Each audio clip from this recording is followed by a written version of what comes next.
Hey everybody, I wanted to let you all know that I'm hoping that I got everybody's New Moon script out. My husband's in the background dancing, sorry.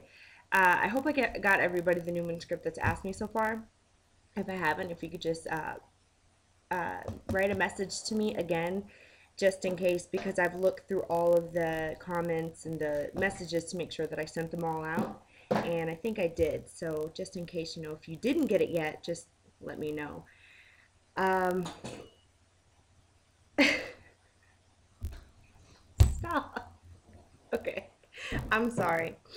All right, so I had two comments in particular that I wanted to touch on more. I'm not sure how much I touched on. I didn't really look at the videos after recording them. I just did it. Um, so there's a comment that I got that someone asked me, can you tell me something more about the Volturi scene? That was from Benny94. And I think I touched on it, but the one thing in the movie, a scene that they actually don't have in the book, or a part that they don't have in the book that I want to talk about before the other Volturi scene, the one that we all know about from the book.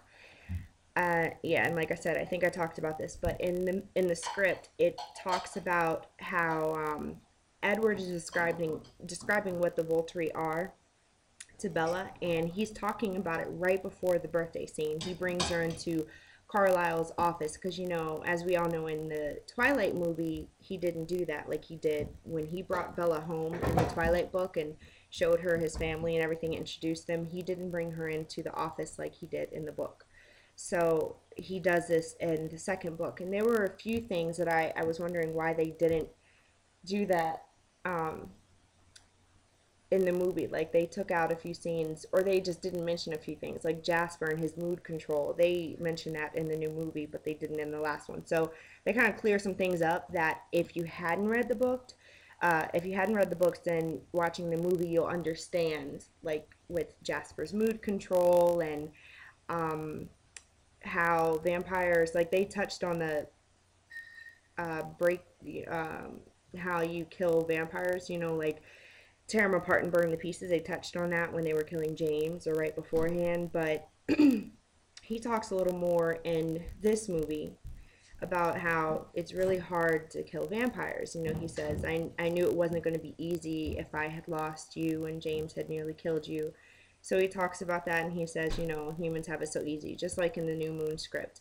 So anyway, I am blabbing, but he goes into the Carlisle's office with Bella and he starts to explain who they are. And as he's explaining it, they cut to a painting, like I'm pretty sure I talked about this, but they cut to a painting with Marcus, Arrow, and Caius and Carlisle, and then all of a sudden it like zooms in on the painting, and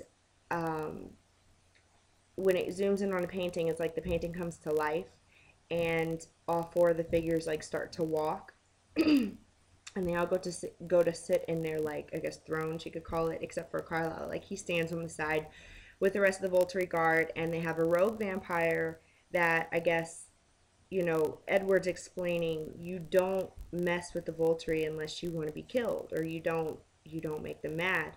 And so then they're showing this rogue vampire, I'm sure, that he killed in the city, the Volterra city that, none of the vampires are allowed to kill in whatsoever.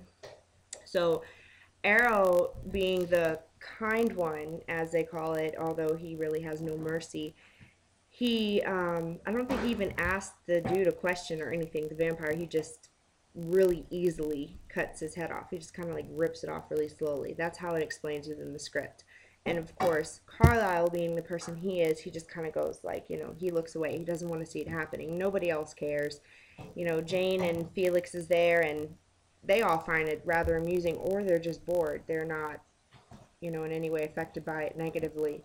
So that happens, and so Edward's voiceover is talking about the Volturi while that's happening. He's like, you don't want to mess with them unless you want to be killed. So yeah, that happens. The Volturi scene where they actually go to Italy, where Edward and Bella and Alice are in Volterra, and did I say go to the Volturi? When they go to Volterra and they're, you know, talking to the other vampires or whatever, the thing that I like about this, and I'm pretty sure I didn't describe this, but what I like about the difference between the book and the movie is a little bit more action in the script, and I'm not sure how much is actually going to get into the actual movie, but we'll see. When they get there, Jane starts her little making Edward writhing in agony thing happen, and Bella tries to stop him, but Edward, and I can't remember word for word. I've read this script a few times, like over and over, but I still can't remember word for word what exactly happens. I just know that Edward, I think, tries to charge at one of the vampires, and of course it's not going to happen. Jane keeps making him hurt, and there's just a little bit more action. Like, they kind of start fighting, and, Arrow is just kind of like, he's not really upset or worried about his guard. He's just kind of seeing what's going on, and I don't know. It just it I can't really remember what he says. He just kind of like he's watching it happen pretty much.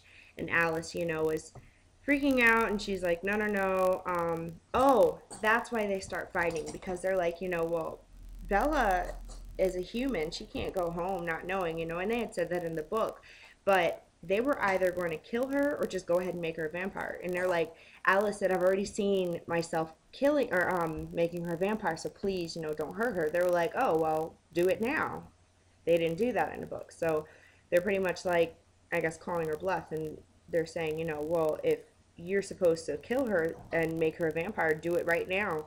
And Edward tries to explain that her father would come looking for her, and for some weird reason the vampires actually care that her dad would be looking for her. Like, at first they act like they don't care, and then they're like, well, we don't want somebody coming after us and trying to expose us, so fine. And because Alice says, she will be made a vampire, I promise. Arrow sees this, and they're like, okay. Forgive me if I'm saying any of their names wrong, because I really have no idea. I'm just reading it, just like everyone else. So, yeah, so like a fight ensues because they're telling Alice pretty much to, not kill her, but to make her a vampire right then and there. And Edward loses it, and I don't know. I don't know if it's just me, but I swear Edward always seems so tortured and tormented. Like, part of that is sexy, and then there's another part that just makes me want to laugh at him, because Jacob's he's the manly man, and Edward's always, I don't know. I know I might upset some fans saying this, or, but hey, it's just my opinion. I just think that he's always like, crying, like, woe is me, and I don't know. But, yeah, so anyway, don't kill me. That's just my opinion. And I know some of you are thinking it too.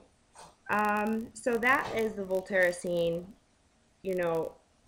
I think I described it as good as I could. I mean, they go in, the same exact thing happens. The reason why I don't have to describe too much is because it's exactly like the book, except for the fight scene, and them telling Alice, kill her now, make her a vampire now, if it's supposed to happen in the future. So of course they say they're going to be visiting, they will be watching, they will know if she's turned into a vampire.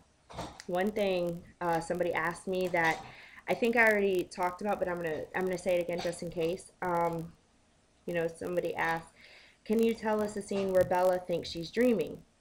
And that's at the end, when Edward's in her room and she thinks she's still dreaming, and that, she doesn't know why he's in her room. She's like, I must be asleep. And so they don't, in the book they talk about it a lot, like she keeps thinking she's dreaming. No matter what he says, she's like, I know I'm dreaming, you're not really here. And they don't talk about it too much in the script. I mean, he's in her room, she wakes up, and it's like all this stuff is happening, like they escape from Volterra, and they don't talk about being on the plane or anything, or how like they're both just like, they have a lot of the them both touching each other's faces, not really thinking it's real, especially Bella. But they don't talk about anything about that. They don't have Rosalie apologizing to Bella at all, which is another reason to make me think she's just not that. She doesn't really care about Bella in the movie, like even less in the movie than in the book. That's just how it seems to me. I mean, you guys have the script, so you can read it for yourselves, but yeah, she doesn't apologize to her. They don't all meet up at the airport. I mean, and if they do, they're not going to show it in the movie, at least not according to the script that I have. So she's in her room, and she thinks she's dreaming, and